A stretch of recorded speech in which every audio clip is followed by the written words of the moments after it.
हरियाणा में बाढ़ और बारिश का दौर भले ही थोड़ा थम गया हो, लेकिन इस पर हो रही सियासत थमने का नाम नहीं ले रही है। पूर्व सीएम भूपेंद्र सिंह हुड्डा ने बाढ़ से निपटने में सरकार को फेल बताते हुए किसानों की खराब हुई फसलों का उचित मुआवजा देने की मांग उठाई है।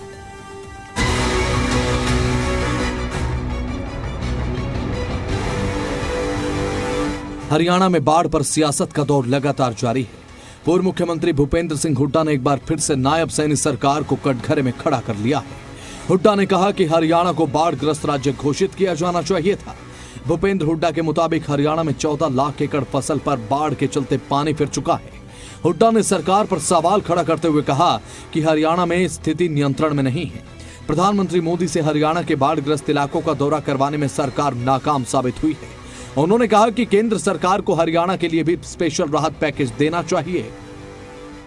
स्थिति नियंत्रण में नहीं है, ये हरियाणा सरकार की विफलता है जो प्रधानमंत्री का दौरा यहाँ नहीं रखा और इसको बाढ़ग्रस्त डिक्लेयर नहीं किया हरियाणा पूरे स्टेट को। इतना 14 लाख एकड़ इफेक्ट हुई है। आप देखो, मैं तो गया हूँ, कई जगह तो 5-5, 7-7, 6-6 फुट पानी खड़ा है जो अगली फसल भी नहीं बो पाएंगे। केंद्र को हरियाणा के लिए भी कोई राहत पैकेज बिल्कुल देना चाहिए। और ये जो मतलब कि ये हरियाणा सरकार को चाहिए कि केंद्र से पैकेज लें, केंद्र सरकार को भी चाहिए हरियाणा को स्पेशल पैकेज दें, बड़ा भारी नुकसान हुआ है। भूपेंद्र हुड्डा ने फसलों के मुआवजे को लेकर भी हरियाणा सरकार पर सवाल खड़े कर दिए हैं। उन्होंने कहा कि सरकार ने केवल 7 से 14 हजार प्रति एकड़ के हिसाब से मुआवजा देने की बात की है, जबकि इतने पैसे का तो किसानों का जमीन में सिर्फ खाद ही लग जाता है। उन्होंने किसानों को 50 से 60 हजार रुपए प्रति एकड़ मुआवजा देने की मांग की है। यमुनानगर में काफी नुकसान हुआ है और नुकसान का कारण भी सब आपके सामने आया हुआ है, क्योंकि यमुना जाती है और माइनिंग वाले जो जिस स्केल पे हो रहा है यमुना का रास्ता ही बदल गया, तो काफी नुकसान है। और जो हरियाणा सरकार ने 14 लाख एकड़ इफेक्टेड है, इससे फसल खराब हुई है और हरियाणा सरकार ने कहा 7,000 से 15,000। 15,000 का तो एक खाद लग जाता है 1 एकड़ में धान का, कि लागत तो देखो, लागत भी नहीं। और कई जगह तो ऐसी भी है जो ये फसल भी गई, अगली फसल भी बोनी मुश्किल है। तो कम से कम जो है 60 से 70 हजार के बीच में मुआवजा देना चाहिए। ये किसान के साथ एक मजाक किया है जो 7,000 की बात।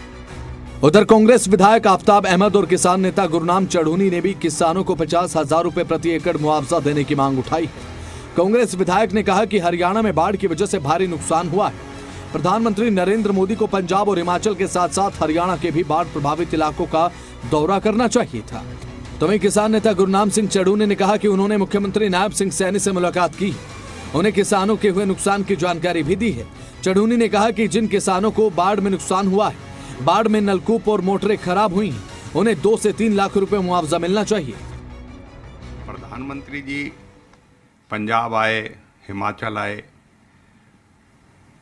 प्रधानमंत्री जी को हरियाणा भी आना चाहिए था और यहाँ के किसानों का जी नुकसान जो हुआ है, बहुत बड़ा नुकसान हुआ है, उसके लिए भी आर्थिक पैकेज भी देना चाहिए था। और जो घोषणा हरियाणा सरकार ने करी है वो किसानों के मुआवजे के लिए पर्याप्त नहीं है।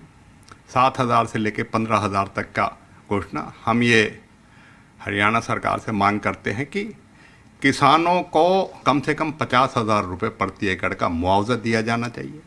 जो बाढ़ से प्रभावित एरिया है उसका जल्दी सर्वे करवा के और उसका जो मुआवजा है वो 50,000 रुपये दिया जाए, क्योंकि पंजाब में 20,000 रुपये दे रहा है।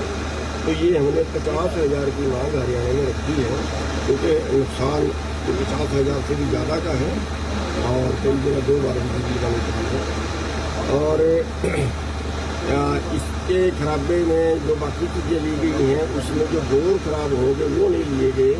तो हमने उनसे ये मांग रखी है कि बोरों का मुआवजा भी दिया जाए और अगर वो शिफ्ट करने पर जाए 70 मीटर से ज़्यादा भी हो तो उसके लिए उसको छूट। विपक्ष खासकर कांग्रेस बाढ़ और मुआवजे के मुद्दे पर हरियाणा सरकार को घेर रही है। कांग्रेस का आरोप है कि सरकार बाढ़ से निपटने के इंतजाम और किसानों को उचित मुआवजा देने में नाकाम रही है। तो वहीं सत्ता पक्ष ये दावा कर रहा है कि वे किसानों के साथ खड़ा है और उनकी हर संभव मदद के लिए तत्पर है। चंडीगढ़ से विजय राणा, जी मीडिया।